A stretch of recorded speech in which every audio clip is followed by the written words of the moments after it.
중용 20장입니다. 애공이 정치를 물었다. 애공문정. 애공은 공자 때의 임금입니다. 노나라 임금이죠. 그런데 그 애공이라는 이름은 슬플 애자인데요. 그 임금이 죽은 뒤에 붙인 시호입니다. 우리나라에도 세종대왕은 돌아가신 뒤에 세종이라고 시호를 붙인 겁니다. 그러니까 세종 당시는 세종이 아니었죠. 그런데 후대에 그 세종대왕이 노비에게 임신 휴가를 줬다. 이렇게 말을 하는데 사실은 그때는 세종이라는 이름은 아니었어요. 그렇지만 이제 통상 세종이라고 하는데 요 애공이 공자에게 정치를 물었을 때는 애공이라는 이름이 아니었습니다. 그러나 통상 애공이라고 하는 거죠. 근데 왜 애공이냐? 노나라의 마지막 임금입니다. 그래서 슬픈 임금이라고 슬플 애자가 들어갔습니다. 그 중국은 좀 우리보다 잔인한 데가 있어가지고요. 임금이 죽으면 그 평소에 임금의 행적에 알맞는 이름을 붙입니다. 주나라 마지막 그 왕은 창피해서 얼굴이 붉어졌다 그래서 붉을 난자 난왕이고요. 또 그 전에 뭐 어두운 정치를 했다 유왕 뭐 이렇게 그 정치한 대로 이름을 붙이는데 우리는 죽고 나면 다 이렇게 평소에 살아 있을 때는 막 그 욕을 하고 꾸짖고 하다가 죽고 나면 완전히 너그러워집니다. 우리나라 사람들은요. 그래서 마지막 임금도 그 조선도 고상하다 그래서 고종이라고 붙이고요. 그 다음에 아들 순종은 순수하다 그래서 순종이라고 이렇게 우리는 그 죽어버리면 죽은 사람한테 너그럽게 대합니다. 그래서 아주 나쁜 사람도 죽어버리면요 그만 공격을 않고 아주 따뜻한 마음을 가지고 있는 거죠. 애공이 노나라 마지막 임금이 공자에게 정치를 물었습니다. 정치가 어떤 거예요? 어떻게 해야 정치를 잘합니까? 오늘날 사람도 물을 만한 내용입니다. 공자가 말씀하십니다. 문무지정, 문왕과 무왕의 정치, 문왕과 무왕의 정치 내용, 정치 방법은 펼쳐져 있다, 깔려 있다, 방책에, 책에 다 있다는 거죠. 이 책자가 이게 대죽이죠. 옛날에는 그 대나무를 가지고 이렇게 깎아서 책을 만들었습니다. 종이가 없었습니다. 그래서 네모 반듯반듯하게 이렇게 깎아서 그래서 책을 만들어서 방책이라고 하는데요. 책에 다 있다는 겁니다. 그런데 오늘날 왜 정치가 이 모양이냐? 그때 정치 잘했던 그런 사람이 없다는 거예요. 그래서 기인존적 그런 사람이 있으면 그런 정치가 거행된다. 실행이 된다. 그런 사람이 무적 없으면 그런 정치는 식어버린다. 끝나버린다. 그러니까 정치 내용이 문제가 아니고 사람이 문제입니다. 그런데 우리는 문무지정이 얼마나 훌륭한지 잘 모르거든요. 문왕, 무왕이 얼마나 훌륭하게 했는지. 아마 제가 좀 건방진 이야기인지는 몰라도 세종대왕에는 훨씬 못 미쳤다고 생각이 됩니다. 그러니까 우리는 문왕, 무왕의 정치가 어땠는지를 궁금해하기보다는 세종대왕을 조사하면요 다 해답이 있습니다. 그 정치학과에서 서양 정치사상 공부할 필요 없다고 생각합니다. 세종대왕의 정치만 연구하면요 거기에 해답이 다 있다. 그런데 왜 세종대왕의 정치가 오늘날은 안 되느냐? 세종대왕 같은 사람이 안 나와서 그렇습니다. 만약에 나온다 하더라도요 오늘날 선거제도로서는 출마할 수도 없고 출마해도 세종대왕이 출마하면 아마 당선이 안 될 겁니다. 우리 제도 문제도 있습니다. 인도 민정, 사람의 도리는 사람의 사는 방식은 정치에 민감합니다.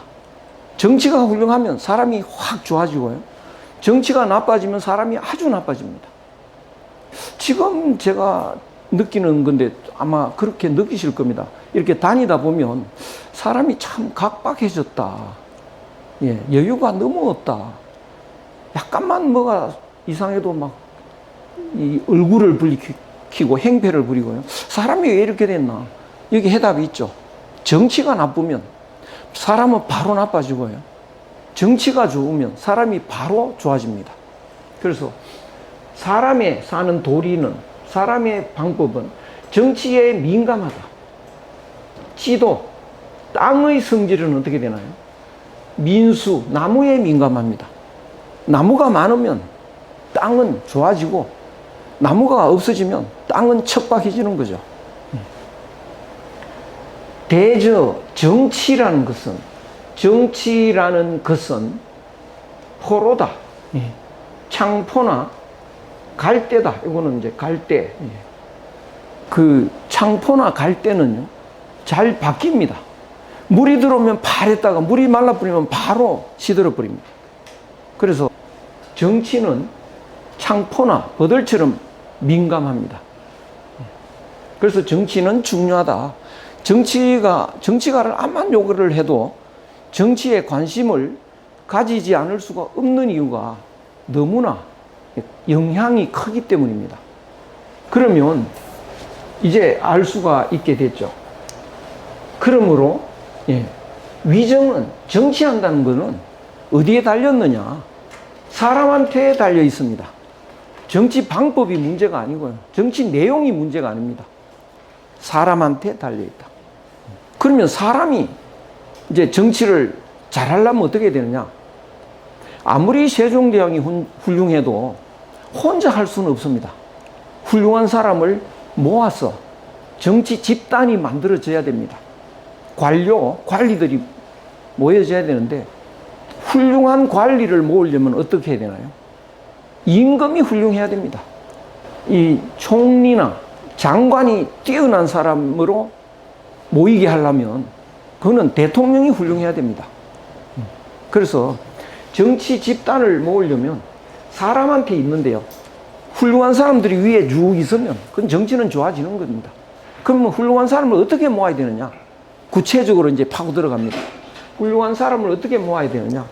취인, 사람을 모으는 것은, 사람을 취하는 것은요, 몸으로서 한다.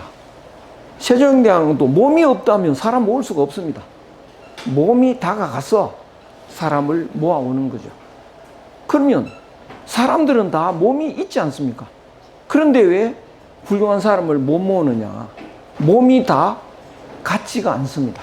우리 대학 첫 시간에 아마 그런 말씀 드렸는데, 그 욕심 많은 사람은 이게 몸에서 뻘건 빛이 나간다고요. 험악한 사람은 시커먼 빛이 나간다는 거죠. 우리는 느낌으로 그걸 압니다. 사랑하는 사람은 노라스름한 빛이 나갑니다. 그럼 사람을 모을 때 몸에서 빛이 달라지면 되는 거죠. 노라스름하고 파라스름한 빛이 있으면 사람들은 모입니다. 어느 단체도 그럴 겁니다. 훌륭한 사람이 거기에 장으로 있으면 사람들이 와 모였다가요, 아주 시원찮은 장이 있으면 싹 흩어집니다. 그래서 사람을 모으려면 어떻게 해야 되느냐? 모을 수 있는 몸이 돼야 되는데요. 어떤 몸이 돼야 되느냐? 그래서 그 훌륭한 사람을 끌어들이는 그런 몸이 돼야 되는데, 그런 몸을 만들려고 하면 어떻게 해야 되느냐? 몸을 닦아야 되는 것이죠. 수신. 몸을 닦아야 합니다. 수신이라는 이런 개념이 오늘날 있습니까? 없습니까? 없어졌죠. 왜 없어졌을까요? 전 세계에 수신하는 분위기는 없지 않습니까? 어느 대학을 가도 수신은 안 가르칩니다. 왜 그렇게 됐을까? 제일 중요한 게 수신인데, 여기서 이제 정치를 구체적으로 이야기할 때 가장 중요한 게 수신이다. 그런데 오늘날 수신이 없거든요. 정치가 잘 될 수가 없습니다. 다른 나라 외국의 정치인들은 훌륭할 것 같습니까? 형편없습니다. 훌륭한 정치인 어디 가서 찾아볼 수 있을까요? 전에 싱가포르에 누군가 있었죠. 이광용. 그 사람은 어릴 때 논어 맹자 대학 중용 읽었다고요. 그러니까 수신이 좀 돼 있는 사람인데 그 이후로 수신된 사람 없지 않습니까? 그러니까 세계적으로 정치가 잘 되기를 바랄 수는 없습니다. 왜 수신이 없어졌을까요? 그 이유가 있습니다. 제가 그걸 좀 한번 보려고요. 정치가에게 수신이 제일 중요한데요.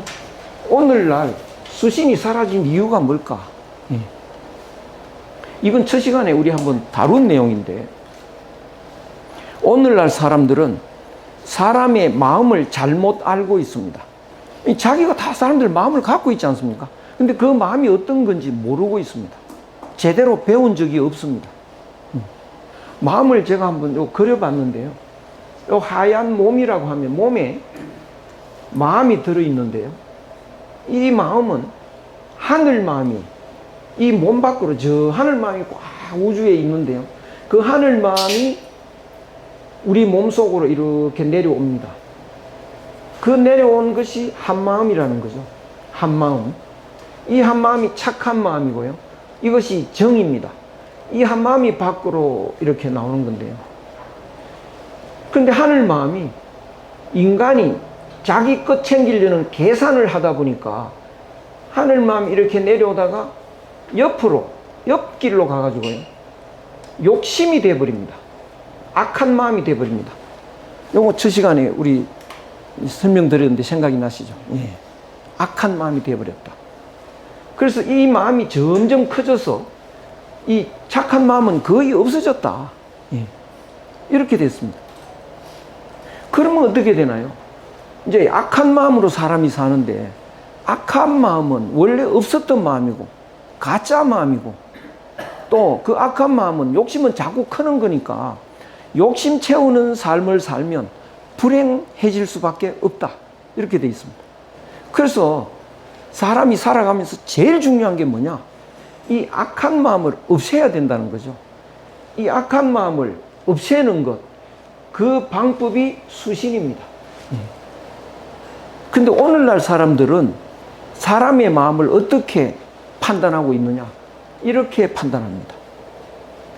왜 이렇게 됐느냐? 이거는 서구 근세 철학에서 나온 것인데요. 이 서구 근세 철학은 하늘을 부정해버립니다. 중세 기독교를 부정하면서 하늘을 부정하니까 요 하늘 마음이, 한 마음이 부정되고 없습니다. 이게 다 없어졌습니다. 그럼 남아있는 건 뭐냐? 욕심만 남아있습니다. 욕심만. 제가 이게 아직 기술이 모자라가지고 요 부분은 지워야 됩니다. 요 부분. 요 부분요. 요 부분. 제가 1시간을 씨름하다가 결국 못 지우고, 그거 좀 배우면 금방 될 텐데요. 주위에 애들이 있으면 금방 되는데. 그래서 욕심이 밖으로 나옵니다. 욕심이. 그래서 오늘날 사람들은 하늘 마음을 지워버렸으니까 몸속에는 마음이 있는데 그 마음은 욕심입니다. 그러면 욕심은 욕심밖에 없는데, 욕심이 내 마음인데 없애면 안 되잖아요. 그러니까 산다는 건 뭐냐? 욕심을 채우는 겁니다. 욕심을 채우는 건데, 욕심을 채우다 보니까 자꾸 남하고 싸우게 됩니다. 그래서 욕심을 여과 없이 바로 채우면 자꾸 남하고 다투니까 악이 되는 거죠. 악한 마음이 되는 겁니다. 그래서 오늘날 사람들은 성악설에 해당됩니다. 오늘날 사람들의 삶의 방식은요, 성악설적으로 살아갑니다. 그래서 악하게 자꾸 되다 보니까 남하고 다투어서 자기도 다치니까요, 살 수가 없습니다. 온 세상이 그 홉스가 그랬나요? 만인에 의한 투쟁 장소다, 이 세상은요. 세상은 그렇게 난장판이 되게 돼 있습니다. 그럼 이걸 어떻게 해야 바로잡냐? 이성이 중요합니다. 그래서 이성을 굉장히 강조합니다. 이성으로 생각을 잘 해서 우리가 절제를 하자. 이쪽으로 가면 나도 못 산다. 우린 다 같이 살아야 되지 않느냐. 그래서 어떻게 절제를 하느냐? 다 같이 사는 방법을 만들자. 그것이 뭐냐? 법이고요. 규칙입니다. 그래서 인간이 이성의 힘으로 법과 규칙을 만들어 놓고 그거를 지키자. 지키면 어떻게 되느냐? 욕심을 채우긴 채우는데 악으로 가지 않고 방향을 바꾸어서 남하고 조화를 이루면서 채우자. 이렇게 됩니다. 그러니까 조화를 이루는 건 선은 선인데 원래는 악한데 노력에 의해서 인위적으로 착해진 겁니다. 그래서 위선이라고 하는 거죠. 그래서 오늘날 사람들은 착한 행동을 하고 착한 마음을 먹고 이런 것은 위선이 됩니다. 우리는 위선자 그러면 굉장히 나쁜 사람으로 취급하는데요. 오늘날 문화에서는 위선을 하는 사람이 교양인입니다. 인위적인 선을 하지 않고 있는 마음 그대로 하면 악한 행동을 하게 되죠. 이거는 야만인입니다. 그래서 그 교양인이라는 것은 절제를 통해서 인위적인 노력으로 선을 하는 겁니다. 그러니까 오늘날 그 선을 하는 사람을 솔직하지 않다고 보는 거죠. 그래서 최근에 무슨 그건 참 잘못이던데요. 그 트로트 무슨 경연대회를 하는데요. 이제 둘이서 이기면 살아남고 지면 이제 집에 가야 되는 이런 게임을 하면서 그런 경쟁을 하면서요. 미리 이제 한마디씩 하라고 할 때에 아주 나쁜 말을 하더라고요. 너는 나의 걸림돌이니까 빨리 집에 가라. 뭐 이런 말 하더라고요. 그거는 그렇게 시킵니다. 위에서 그렇게 하라고. 왜? 그게 솔직하다고. 그건 참 솔직하다. 이렇게 사람들이 잘못 알고 있는 겁니다. 그건 솔직한 게 아니고 욕심을 노골적으로 말하는 거죠. 그건 나쁜 거죠. 그러니까 나쁘게 자꾸 하라고 시키는데요. 그것을 솔직하다고 착각을 하는 거죠. 진짜 솔직한 것은요. 요 하늘 마음대로 사는 거, 그게 솔직한 거죠. 그래서 오늘날 사람들은 욕심을 노골적으로 그걸 솔직하다고 착각을 해버리죠. 그리고 착하게 하는 것은 내숭이라고 합니다. 내숭. 야, 내숭 떨지 마. 뭐 이러지 않습니까? 굉장히 잘못된 문화입니다. 그래서 오늘날 사람들은 그 마음을 이렇게 생각하고 이런 마음을 바탕으로 살아가는데 이 마음은, 욕심은 몸속에 있거든요. 몸속에 있는 거는 몸이 물질이니까 마음도 물질이다. 이렇게 정의를 내립니다. 그래서 오늘날 사람들이 마음을 뭐라고 정의하느냐? 뇌에서 분비되는 물질이다. 이렇게 말합니다. 왜냐? 마음은 몸속에, 몸이라는 물질 속에 있으니까요. 그리고 사람은 제일 중요한 게 뭐냐? 이성적으로 절제하는 거. 이게 제일 중요하다. 그래서 절제를 하면서 욕심을 채우자. 이게 오늘날 기본인데요. 굉장히 잘못된 방식입니다. 마음을 잘못 알았습니다. 그런데 이런 방식은 행복할 수가 없습니다. 왜냐? 욕심을 채우는 것이 행복인 줄 알았더니 채우면 더 커지고요. 채우면 더 커집니다. 그래서 채우면 행복이라고 생각했는데 못 채우는 게 불행이라고 생각했는데 채웠더니 행복인 줄 알았더니 더 커져 버리니까 더 못 채운다고요. 못 채우면 불행이고 채우면 더 큰 불행이 또 옵니다. 그래서 욕심을 채우는 삶은 불행할 수밖에 없습니다. 그래서 오늘날 사람들은 결국은 불행해집니다. 가난할 때는 배가 고프니까 배부를 틈이 없으니까 열심히 일을 하고요. 배만 부르면 이제 행복하겠지. 예. 북한에서 이렇게 탈북해 와서 텔레비 나오는 그 사람이 있거든요. 남한에 와서 제일 행복했던 때가 언제입니까? 깜짝 놀랐습니다.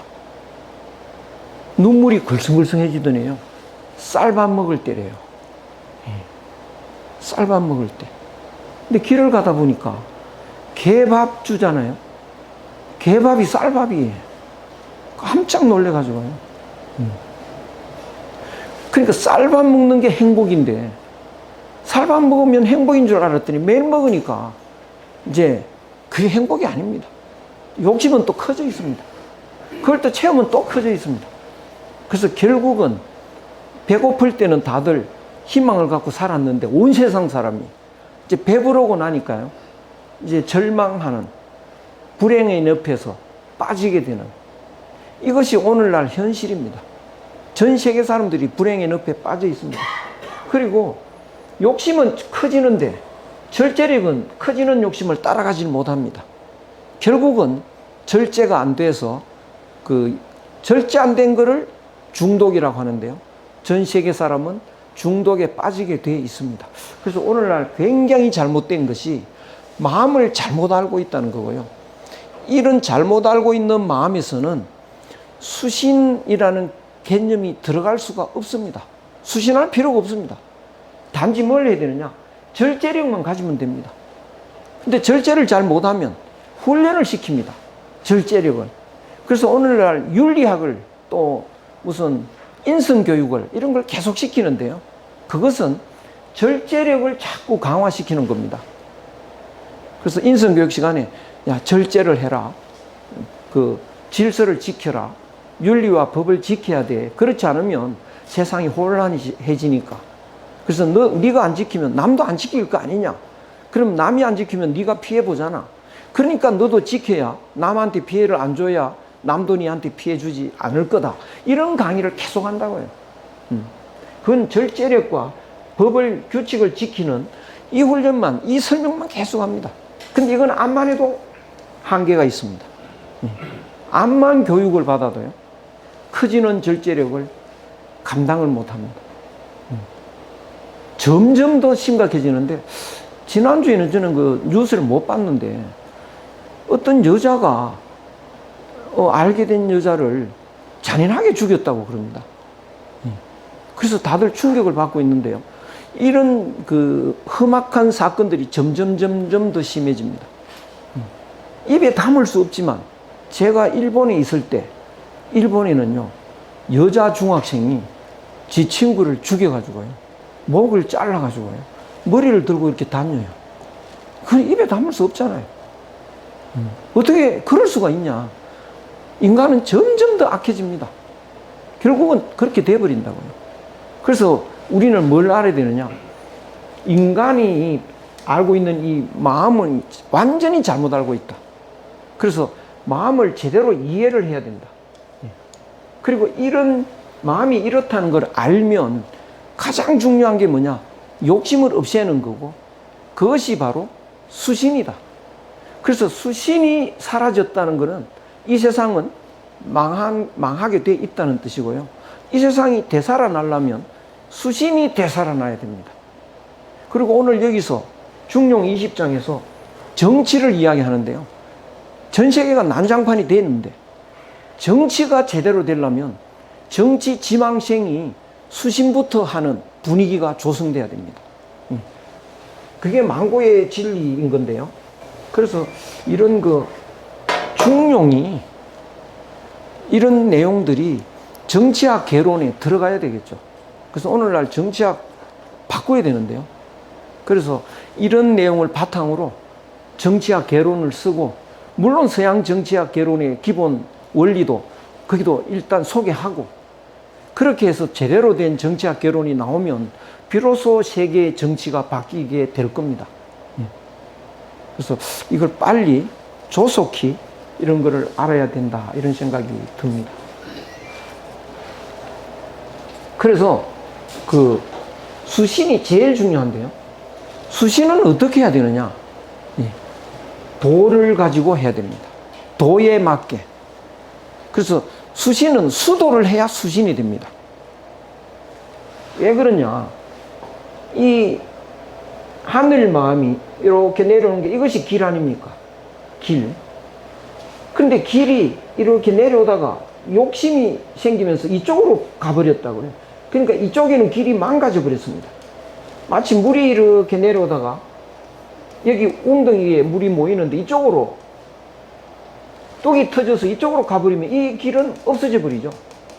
그것처럼 오늘날 사람들에게는 길이 막혀버렸습니다.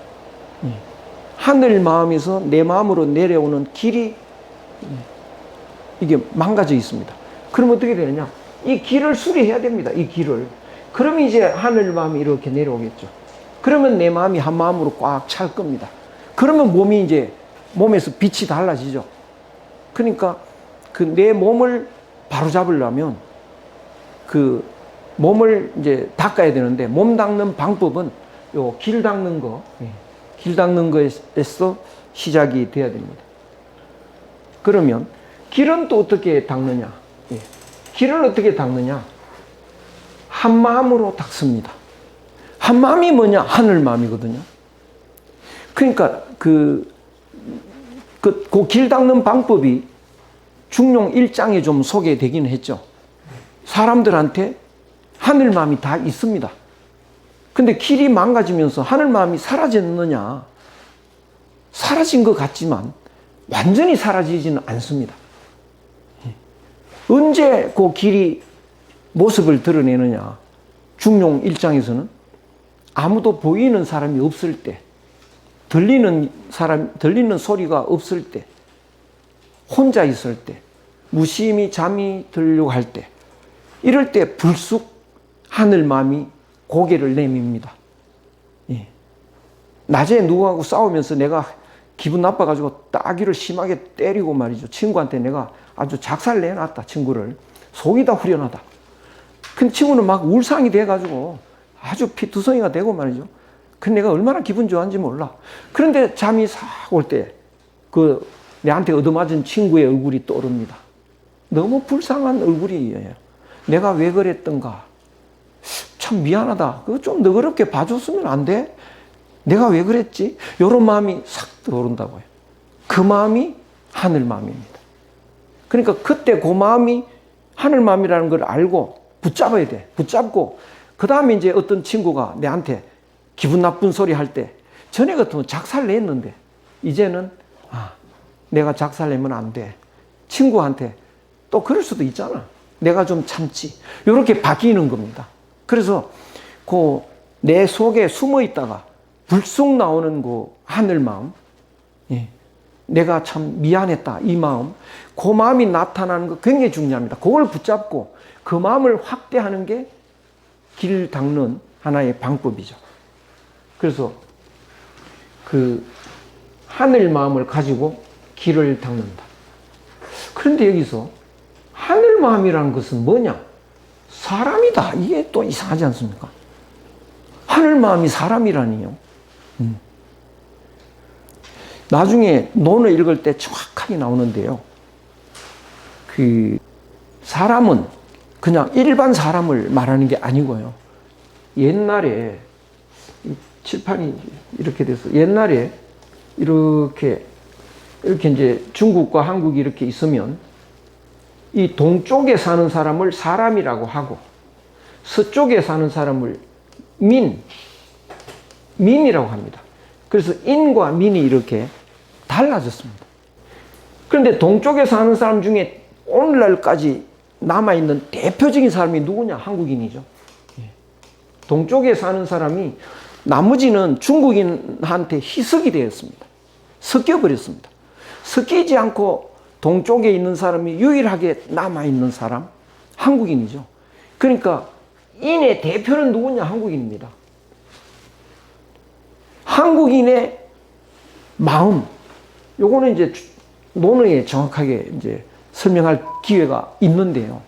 한국인에게 쉽게 이야기하면 한 마음이 있다. 한국인에게. 그 한 마음은 따뜻한 마음이고 따뜻한 정이다. 그 한국인의 따뜻한 마음, 한 마음, 그것이 공자가 말하는 인입니다. 인. 그러니까 인이라는 것은요, 한국인의 한 마음이다. 이러면 금방 이해가 되죠. 한국인의 한 마음. 인은 한국인이다. 이러면 쉽습니다. 그리고 요 인자라는 것도 한국인에 대한 별명입니다. 인자, 한국인의 별명이에요. 그래서 인이라는 것은 인자의 마음이죠. 인은. 그 인자의 마음이 한국인의 한 마음이다. 그러면 요 문장이 이해가 쉽습니다. 인이라는 것은 사람이다. 그래 버리면 이게 뭔 소리인지 모른다고요. 그러면 한국인의 그 여러 가지 정서가 있는데 그 중에 핵심적인 게 뭘까? 한국인의 정서 중에 가장 핵심적으로 있는 게 뭐냐? 우리가 남이 아니다 이겁니다. 아직도 간혹 쓰는 사람 있습니다. 우리가 남입니까? 뭐 이러고. 그러니까 남이라 그러면요, 이게 너무 어색합니다. 이렇게 처음 만났는데 너무 남 같아서 어색하다. 그러면 이제 어떡합니까? 한잔합시다. 이렇게 된다고요. 한잔하면서 이제 홀짝홀짝 먹으면 여전히 남 같잖아요. 폭탄주 해가지고 확 마셔버려야 돼. 그럼 내가 누군지 몰라요. 그러면 형 막 이렇게 되고요. 어깨동무 해가지고 이제 친해지는 거죠. 그래서 서먹서먹할 때 한국인들은 술 한잔 하자. 이 소리를 잘 합니다. 그러니까 왜 그러냐? 원래 우리가 남이라는 걸 못 견딥니다. 그러니까 특히 여자들은 처음 만나면 남이라는 건 너무 어색하고 못 견디거든요. 자꾸 물어봅니다. 어디서 합니까? 나이가 몇 살입니까? 아, 네, 우리 언니네. 뭐 이러고요. 그렇게 되는. 그래서 우리는 기본적으로 남이라는 걸 잘 받아들이기 어려운 우리가 남이 아니다. 우리가 남이 아니다. 그 남이 아니다라고 하는, 우리가 하나다라고 하는 하나정신, 하나철학. 이것이 한국 철학의 가장 밑바닥에 있는 기본입니다. 하나철학. 우리는 하나야. 근데 그 하나철학의 하나의 핵심이 뭘까요? 하나의 핵심. 알맹이. 우리가 이렇게 했는데 전부 하나인데요. 전부 하나인데 전부 하나 같지가 않지 않습니까? 근데 그 중에 우리는 정말 하나 같아. 이럴 때 그 하나, 바로 부모와 자녀입니다. 그래서 한국 사람의 부모 자녀는 좀 독특합니다. 이게 하나라는 끈을 놓지를 못합니다. 이게. 그래서 이게 부작용도 상당히 많습니다. 제가 일본서 박사학위를 받았는데요. 우리나라에서는 박사학위 받으면 어떻게 되나요? 부모만 오시는 게 아닙니다. 그렇죠. 사돈, 집안 총동원해서 와서 이제 축하하고 이러지 않습니까? 근데 일본서 박사학위를 받는데요. 아주 소수의 학부형이 왔고, 학부형이 몇 명 안 돼요. 그래서 누군가 봤더니 한국 유학생 중에 박사 받는 사람이 있고, 그의 가족이 비행기 타고 온 딱 그 사람들밖에 없어요. 일본의 가족은 한 명도 안 왔습니다. 이 사람들은요, 20살 넘어가면 관여 안 해요. 졸업식이고 뭐고 안 갑니다. 근데 우리는 평생 끈을 못 놓습니다. 군대도 따라가고 해요. 엄마가 그러죠. 제대할 때도 따라가고. 평생을 이게 끈을 못 놔요. 심지어는 최근에 제가 어느 기업체 신입사원 연수를 갔는데, 이제 그 연수를 갔더니 그 연수 담당자가 요새는요, 많이 바뀌었어요. 이래. 뭐가 바뀌었습니까? 전에는 이제 연수원에서 애가 배가 아프다, 신입사원이 배 아프다 그러면 막 기합을 준대요. 어떤 심한 사람은 막 배를 툭 치기도 하고, 그래도 아파? 이제 괜찮아요. 계속해라. 이제 됐죠. 이런 식으로도 한대요. 요새는 그러면 큰일 난대요. 배가 아프구나. 그래, 그러면 병원에 가야지. 그래서 병원에 이제 갔다 오겠습니다. 그러면서 문을 놨으면 엄마가 거기 있대요. 그래가지고 차 태워갖고 병원에 간대요. 많이 바뀌었습니다. 이 정도로 이 부모와 자녀는 한국은 이게 떨어지질 못합니다. 그리고 애가 결혼한다고 집을 하나 장만해 줘야 되는데, 이거는 다른 나라에는 있을 수도 없고요. 그건 애 20살 넘으면 관여도 안 하고, 20살 딱 넘으면요. 제가 미국에 갔을 때 학생을 하나 좀 가르치고 여기 만나고 이랬는데, 여름에 시카고인가 가서 결혼하고 왔대. 보니까 자기 엄마 사는 데 가서 마당에서 텐트 치고 거기서 결혼식을 했어요. 이건 누구 집이냐? 우리 엄마 집 이러는 거예요. 아니, 네 집은 기숙사 있잖아요. 자기 학교 기숙사. 여기가 내 집이다. 이러는 거예요. 개념이 완전히 다릅니다. 그러니까 우리는, 한국인의 가장 큰 특징은 우리가 남이 아닌데, 남 같으면, 이게 남인 것 같으면 껄끄러워서 못 견디는데, 그럴수록 남 아닌 사람을 붙들고 늘어진다고요. 그것이 부모와 자녀입니다. 부모와 자녀가 남남 돼버리면 이제 견딜 수가 없습니다. 그래서 인인인데, 요 인자의 마음의 핵심은 뭐냐? 요 친친입니다. 친친이 제일 중요하다는 거예요. 부모와 자녀가 하나 되는 거. 요 친은 양친 부모와 요 친은 하나 되는 겁니다. 예. 부모와 하나 되는 거. 그럼 부모는 뭡니까? 자녀와 하나 되는 거죠. 그래서 요 친친은 부모는 자녀와 하나, 자녀는 부모와 하나.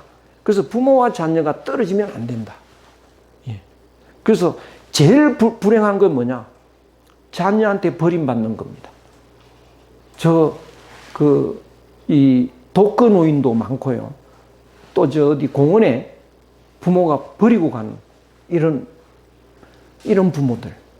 근데 이런 부모, 그러니까 자녀와 부모가 하나가 되는데 자녀가 부모를 못 떨어지고 부모가 자녀를 못 떨어지는데 부모가 좀 더 진한 것 같아요.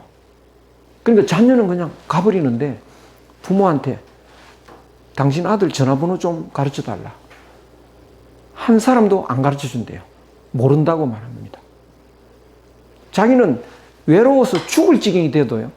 모른다고 그래요. 그래서 혼자 독거노인으로 살다가 이제 너무 괴로우면 죽어버리기도 하고 뭐 이렇게 되는데요. 그래서 그 자녀는 그러면 행복할까? 자녀도 굉장히 불행할 겁니다. 우선은 그만 갖다 버리긴 했지만 그건 뭐 그 사람한테는 이제 행복은 없습니다. 어떤 것도 행복해지질 않습니다. 그래서 한국은 지금 우리가 이 부모와 자녀가 떨어지지 않고 정의 있게 살 수 있는 이 연구는 계속해야 됩니다. 왜냐? 이게 무너지면요. 한국은 전 나라가 흔들립니다. 이거. 그래서 이게 딱 나와 있죠. 인자는 인이다. 인자 중에 친친이 제일 중요하다. 부모와 자녀가 하나 되는 거. 굉장히 신경 써야 됩니다. 부모와 자녀가 완전히 하나 되면요. 요새 뭐 우리가 이제 걱정을 많이 합니다. 이게 애를 안 낳아가지고요. 이제 우리나라 망할 것 같다. 근데 부모와 자녀가 하나 되면 애를 낳죠. 예. 우리 부모 얼굴 보면 얘야 손자 하나 낳아다오. 낳죠. 부모 마음인데 내가. 그렇죠. 근데 부모는 부모고 나는 나고 무슨 관계야. 내 힘들어 내 싫어. 집집마다요. 저도 어느 기업체 사장 하시는 분이 아이가 있는데요. 딸 하나밖에 없대. 근데 자꾸 부탁해도 말을 안 듣는데 요새 아버지 말 듣는 사람 잘 없습니다. 예. 근데 이거는 기본적으로 한국 사회가 심각해졌다는 증거인데요. 여기 중용이 있지 않습니까? 친친이 제일 중요하다. 그래서 부모와 자녀가 하나 되는 서로 정있게 지낼 수 있는 자녀에게 효도하고 부모는 자녀를 사랑하고 이런 그런 거에 대해서 굉장히 신경을 써야 됩니다. 그것만 해버리면요. 애 안 난다고 걱정 안 해도 됩니다. 뭐 몇 조를 썼다 90조를 썼다든 그거요. 헛돈입니다. 부모 위하는 효도하는 교육만 하면 그냥 해결이 됩니다. 또 효도하게 하려면 부모를 바꿔야 됩니다. 특히 엄마를 바꿔야 됩니다. 엄마가요. 아이들을 효도 못하게 만들어버립니다. 아주 혹독하게 고생시켜가지고요. 그래서 이런 교육을 그래서 엄마 교육하고 자녀 효도 교육하고 그거 하는데 90조 들까요? 그거? 근본을 해결해야지. 욕심을 잔뜩 만들어 부풀려 놓고 애 낳으라 그러면 손해인데요. 애 하나 놓으면 얼마나 손해인데. 계산해 보면요. 10억 돈 되나 뭐 이러는데요. 한 5억 주면 나을 겁니다. 뭐 보조금 무슨 몇십만 원, 50만 원 준다. 안 낳죠. 그래서 근본이 뭐냐? 요겁니다. 제일 중요합니다. 의자는 뭐냐? 인이 예지할 때. 의는 뭐냐? 인이 확산되는 겁니다. 인이 확산되는 거. 그러니까 부모와 자녀가 하나다. 요건 인입니다. 그러면 부모와 자녀가 하나면 형제가 한 마음을, 형제끼리 한 마음을 가지게 되죠. 효자는 형제 간에 안 싸웁니다. 형제 간에 싸운다는 건 그건 무조건 효자 아닙니다. 내가 동생을 도저히 용서 못 하겠다. 효자 같으면요. 우리 엄마라면, 우리 아버지라면 지금 용서할 수 있을까 없을까? 바로 용서하죠. 형님은 용서 안 돼. 부모 마음이 되면 바로 용서됩니다. 그래서 그 형제 간에는 부모 마음, 부모와 자녀가 한 마음 되는 그 마음을 확산시켜 가는 거죠. 형제 간에는요. 그것이 더 확산되면 삼촌한테, 사촌한테 이렇게 확산됩니다. 그 확산되어 가는 것이 의입니다. 그래서 형제 간의 도리는 의라고 하고 부모 자녀 간의 관계는 인이라고 합니다. 그건 맹자에 나옵니다. 그리고 자꾸 확산해 가면 이 우리나라 사람 전체가 한 가족처럼 되는 거죠. 한 가족처럼. 온 세상이 한 가족처럼 또 되겠죠. 그러면 이제 적어도 우리나라에 그를 한 가족처럼 만들려면 우리나라에서 부모 역할 하는 사람이 있어야 되겠죠. 또 자녀 역할 하는 사람이 있어야 되겠죠. 그래야 가족이죠. 그럼 부모 역할 하는 사람은 누가 돼야 되나요? 누가 부모 역할 해야 되나요? 그래서 부모 역할 제대로 하고 자녀 역할 제대로 하면 인의 마음이 확산된 겁니다. 그게 의입니다. 그러니까 의는 뭐야? 마땅하게 돼야 되는데요. 어떻게 하는 게 가장 마땅하냐? 여기 해답이 나옵니다. 존현, 현명한 사람을 높이는 게 제일 중요하다. 그러면 우리들은 이제 한 가족이라면, 온 나라가 한 가족이라면 우리나라에서 제일 현명한 사람이 누구냐? 현명한 사람을 높이는 분위기가 이제 퍼져나가야죠. 제일 현명한 사람을 이제 요새 같으면 그 대통령 선거 때 제일 현명한 사람을 대통령으로 추대해야 되겠죠. 그것이 의입니다. 의. 그것이 마땅한 겁니다. 제일 현명한 사람. 그 다음에 제일 현명한 사람을 또 국무총리, 장관, 또 대법원장 이렇게 가야 됩니다. 그러면 모든 그 백성들이, 국민들이 그런 분들을, 현명한 사람들을 부모를 모시듯이 받들고, 그래서 부모와 자녀가 하나 되듯이 온 국민이 윗사람과 아랫사람이 한 마음이 됩니다. 그것은 부모 자녀 간의 관계가 확산된 거거든요. 그래서 인이 확산되는 게 의입니다. 그러니까 의라는 것은 존현이 제일 중요하다. 예, 존현이. 그래서 현명한 사람을 의진 사람은 자기가 착해지면요, 욕심이 없어지면 현명한 사람을 높이게 돼 있습니다. 저절로 그렇게 됩니다. 친친지쉐, 친친해. 부모와 하나 되는 게 제일 중요하고, 그 다음에 형제가 하나 되고, 또 삼촌이 하나 되고, 사촌이 하나 되고, 이렇게 퍼져나가는데요. 그 하나 되는 관계가 쭉 퍼지면서 차등이 조금 있습니다. 퍼져나갈 때. 그래서 아버지 돌아가셨을 때는 3년상, 뭐 형님이나 삼촌은 뭐 1년상, 이런 식으로. 형님 돌아가셔도 3년상, 삼촌도 3년상, 이러면 사람이 살 수가 없습니다.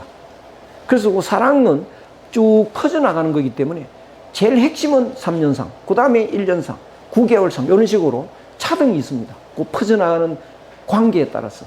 그래서 친친의 쇠는 살이 아니고 쇠로 발음하는데, 친친의 관계가 이렇게 차등이 돼서 조금씩 감해지는 거, 멀어지면서, 그러면서 예가 생기는 겁니다.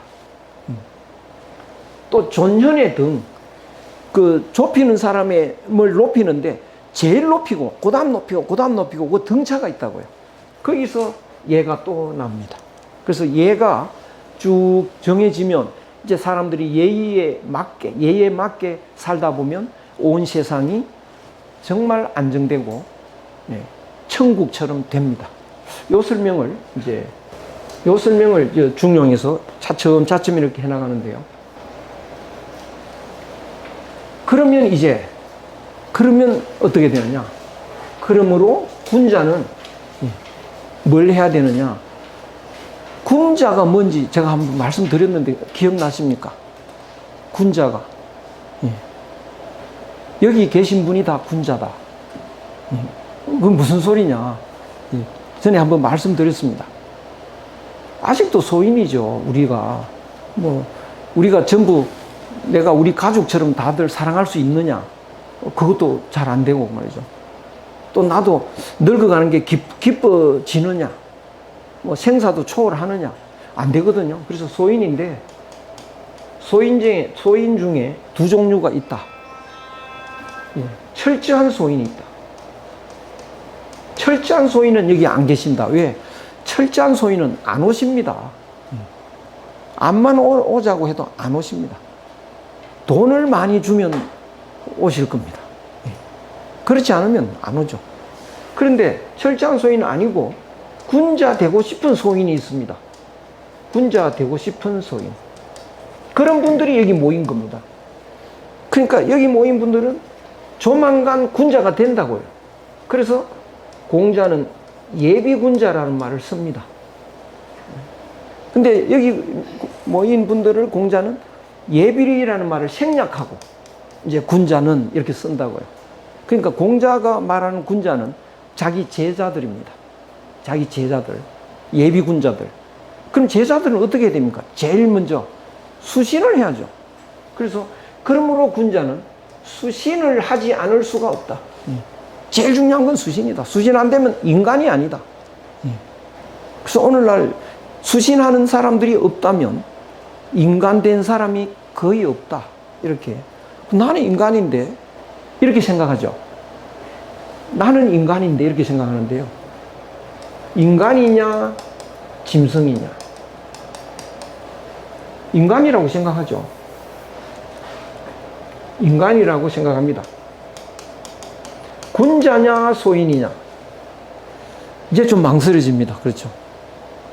내가 군자다 이렇게 손들기가 좀 소인이라고 하기는 싫은데 한 번 더 물어보면 부처님이냐 중생이냐.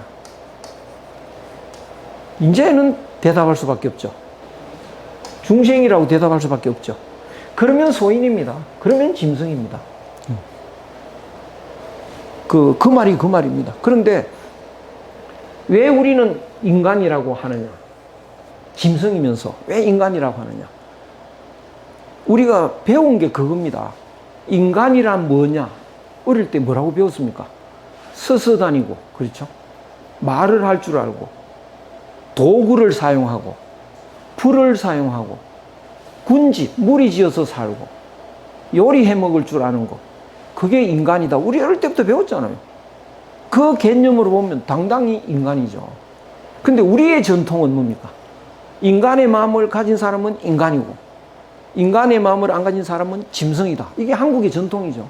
그래서 한국적인 개념으로 보면 온 세상에 인간은 거의 없다. 이렇게 인간의 개념이 다릅니다. 그래서 이제 진짜 인간 돼야 되는데, 인간 되려면 어떻게 되느냐? 수신을 해야 된다. 수신 안 하면 안 된다. 뼈저리게 지금, 그래서 우리가 수신을 지금까지 안 하고 열심히 살긴 했지만 욕심 채우려고 살았다 라고 한다면 이제 각성을 하셔야 되는 겁니다. 그러면 그것은 내 일생은 불행으로 향해 간다. 완전한 행복을 얻는 길이 아니었다. 앞으로도 그럴 거다. 그걸 빨리 깨달으면 이제는 내 삶의 방식을 바꾸어서 이제 행복을 향해 가야 되고 사람 되는 길로 가야 된다. 그러면 어떻게 해야 되느냐? 수신해야 된다. 이렇게 해답이 딱 나와 있습니다. 수신을 생각한다. 수신하려고 내가 생각을 하면, 작정을 하면 어떻게 해야 되느냐? 수신하려면요, 내가 인간 돼야 되는데, 인간 되려면 남하고 하나 돼야 됩니다. 근데 남하고 하나 안 되잖아요. 모두와 하나 되는 게 목적인데, 그러면 수신이 완성되는 건데, 모두와 하나는 안 되지만 당장 누구하고만이라도 하나가 돼야 돼. 바로 부모입니다. 일단 부모와 하나 돼봐라. 그게 수신의 기본입니다. 그러니까 수신에는 여러 가지 방법이 있는데요. 수신하는 방법에는 학문이 있고, 또 수행이 있고, 그 다음에 또 경공부도 있고, 정좌 공부도 있고, 또 마음가짐을 어떻게 갖는가, 수많은 것 있는데, 그 중에 중요한 거 하나가 효도입니다. 효도. 수신이 완성되면 어떻게 되느냐? 모든 사람과 내가 하나라는 걸 깨닫는 겁니다. 이것이 수신의 완성입니다. 사람들이 전부 다 나다. 사람만 나냐? 모든 생명체와 만물이 다 하나다. 예. 그걸 깨닫는 게 수신의 완성입니다. 그러니까 석가모니는 천상천하 유아독존 모두가 하나니까 모두 나죠. 나 이외에는 없습니다. 그것이 수신의 완성입니다. 그러면 온 천지에 있는 물체는 전부 내 몸이죠. 내 몸. 그렇죠? 그래서 예수가 그런 말을 했는데, 내 피를 먹어라, 내 살을 먹어라, 막 그러지 않습니까? 그럼 예수 살 거 뜯어 먹으란 말이냐? 아닙니다. 이 진리를 얻고 나면 모든 게 다 내 몸이라고요. 그러니까 풀 뜯어 먹어도 그건 내 몸이고요. 그리고 자기가 자기 몸 먹는 거죠, 다. 도를 통하면. 그러니까 그렇게 막 낭비하고 그러지는 않습니다. 조심조심 조금만 먹고 뭐 이렇게 하는 거죠. 그래서 전부 하나라는 걸 깨닫는 게 수신의 완성인데, 어떻게 이게 전부 하나라는 걸 깨달을까? 그 실마리가 있어야 되는데, 그 실마리가 부모와 나입니다. 전부 남 같은데 부모님을 가만히 보니까 남 같지 않거든요. 부모님은 남 같지 않습니다. 그래서 부모와 나가 하나라는 걸 확실히 합니다. 그러면 이 끈이 튼튼해집니다. 마치 이 끈들이 고기 잡는 그물의 코처럼 다 연결이 되어 있는데, 물 밑에 가라앉아 있어서 안 보이는 거하고 같습니다. 근데 하나를 들고 올리면 다 하나로 다 연결돼서 올라오거든요. 그것처럼 이거 하나만 확실해지면 이것도 다 뚜렷해지기 시작합니다. 그래서 요 사친, 부모를 잘 모시면, 효도를 잘 하면 부모와 내가 하나라는 게 이렇게 뚜렷해지면요, 그 다음에 형을 봐도 이게 하나라는 게 뚜렷해지고요, 동생을 봐도 하나라는 느낌이 옵니다. 형제가 하나라는 느낌이 오면 아버지 동생, 삼촌하고도 하나라는 게 뚜렷해지고요, 그러면 삼촌과 내가 하나라는 게 뚜렷해집니다. 그래서 지극한 효자는요, 삼촌한테도 지극히 합니다. 퇴계생도 그 보면 삼촌한테 지극히 하거든요. 부모하고 똑같이 합니다. 그리고 사촌한테 지극히 합니다. 오촌한테도 지극히 합니다. 그러면 어떡하냐? 옆집 사람한테도 지극히 합니다. 그래서 그렇게 모든 사람한테 지극해지는 출발점이 효도라고요. 그래서 효도하는 것이 진리를 얻는 수신의 중요한 하나의 출발점입니다. 그래서 우리는 효도해라 이러면 이제 굉장히 사람들이 거부 반응을 일으키고 요새 싫어하고 이러는데요, 그게 진리를 얻는 지름길인데, 출발점인데요. 효도에 대해서는 앞으로 논어 때 제가 자세히 말씀을 드리겠습니다. 얼마나 그게 대단한 건지요. 사친, 부모를 섬기려고 잘 생각을 해보면 불가이 부지인 사람을 알지 못하면 안 됩니다. 사람을 알아야 부모를 섬길 수 있습니다. 어떻게 사람을 알아야 되나요? 부모를 섬기려면 부모의 말을 듣고 부모의 뜻을 따라야 되는데, 부모도 인간이기 때문에 부모에게도 욕심이 있습니다. 부모에게도 본심이 있고요, 욕심이 있습니다. 그래서 부모의 뜻을 잘 받들는 게 효도 중에 하나인데, 욕심을 잘 받들면 안 됩니다. 부모의 본심을 받들어야 됩니다. 본심은 하늘 마음이니까 하늘 마음을 받드는 겁니다. 그래서 부모에게 효도하는 게 하늘 섬기는 거하고 똑같습니다. 그런데 부모에게 욕심이 있고 본심이 있다는 걸 어떻게 아느냐 이거죠. 사람의 마음을 잘 알아야 부모 마음도 알 수 있습니다. 욕심이 뭐고 본심이 뭔지. 그래서 부모가 욕심으로 니 뭐 해라 그거 시킨 대로 하면요, 불효자가 됩니다. 그래서 부모 말 잘 듣는 사람을 요새는 이제 마마보이라 그러는데요, 마마보이를 효자라고 착각을 합니다, 사람들이. 그래서 나는 효자한테는 시집 안 가겠다, 이제 젊은 아가씨들이요. 그거는 마마보이한테 안 간다는 거죠. 불효자는 성공하는 법이 없습니다. 그러면 너는 성공 못하는 남자한테 시집 갈래? 그거는 싫은데요. 그러면 불효자는 성공 못하는데 그렇습니까? 그러니까 잘못 알고 있어서 효자한테 안 간다는 건데요, 마마보이는 불효자입니다. 부모의 욕심이 시키는 걸 따라간다. 이건 마마보이지 효자가 아닙니다. 그래서 사람의 마음을 잘 알아가지고 부모의 본심을 따르고 욕심을 따르면 안 되는 게 그게 효자입니다. 아버지가요, 갑자기 막 화가 나가지고, 야, 이놈 개 섞어라. 몽둥이를 들고, 때려, 이놈 새끼 내 때려 죽인다. 그래서 따라온다고요. 아버지의 뜻이니까 들어야지. 예. 이따가 맞아가지고 죽었다. 엄청난 불효자입니다. 예. 빨리 알아차려야 됩니다. 아버지가 지금 이 욕심이 지금 확 이제 덮쳐가지고 욕심으로 나를 이제 괴롭히려고 온다. 도망가야 효자입니다. 근데 아버지가 야, 너 요새 좀 문제가 많다. 이리 와라. 종아리 걷어라. 회초리를 들고. 이거는 아버지의 본심이거든요. 그때는 종아리 듣고 이제 맞는 거. 이게 효자입니다. 그래서 요 욕심인지 본심인지 잘 분간해야 되는데 그걸 하려면 사람을 잘 알아야 됩니다. 예. 그래서 사람을 잘 알려고 하니까 어떻게 됩니까? 하늘을 알지 못하면 안 됩니다. 하늘을 알아야 하늘 마음을 알죠. 하늘 마음을 알아야 부모 마음이 본심인지 욕심인지를 알 수 있습니다. 그러니까 효자가 이렇게 어렵습니다. 하늘을 알려면 어떻게 되나요? 예.